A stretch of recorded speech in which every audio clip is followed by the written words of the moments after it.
perform right here on our Saturday session. All that and so much more is just ahead.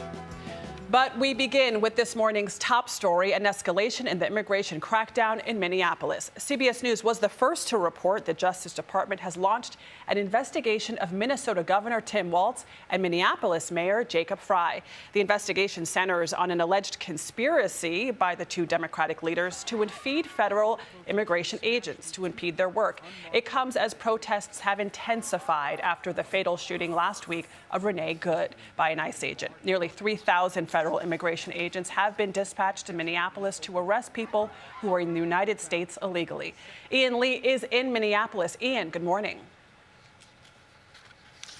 Good morning, Adriana. CBS News has learned this investigation focuses on whether Walz or Frey have impeded federal immigration action through public statements they've made.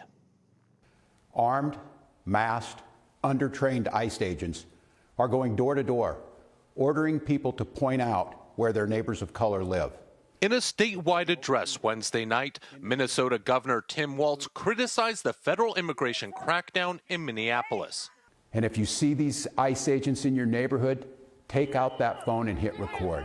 On Friday, Minneapolis Mayor Jacob Frey called the operation an invasion. What we're seeing on our streets is unnecessary abuses of force. Now both Democrats are under federal investigation. Multiple sources familiar with the matter tell CBS News the probe stems from statements Walz and Frey have made about the immigration action. In response, both men took to social media, with Walz posting, "Weaponizing the justice system against your opponent is an authoritarian tactic," and Frey writing, "I will not be intimidated." Deputy Attorney General Todd Blanche appeared to hint at the investigation earlier this week with a post saying, "Walz and Frey, I'm focused on stopping you from your terrorism by whatever means necessary. This is not a threat, it's a promise." Back up! Back up! Protests have increasingly turned violent since the killing of Renee Good by an ICE agent earlier this month. Law enforcement breaking up crowds with tear gas and pepper balls, putting some Minnesota residents on edge.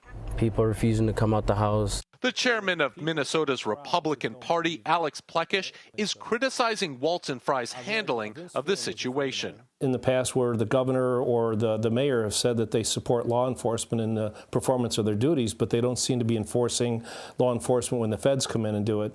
I think it's ironic and hypocritical. But he's also concerned about reports American citizens have been rounded up by ICE. I feel for the people that feel fearful that are legitimate citizens.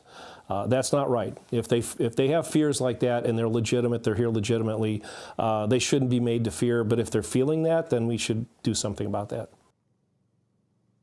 Last night, a federal judge issued a ruling blocking immigration agents deployed in Minnesota from arresting or using tear gas, pepper spray, or other non-lethal munitions against peaceful protesters.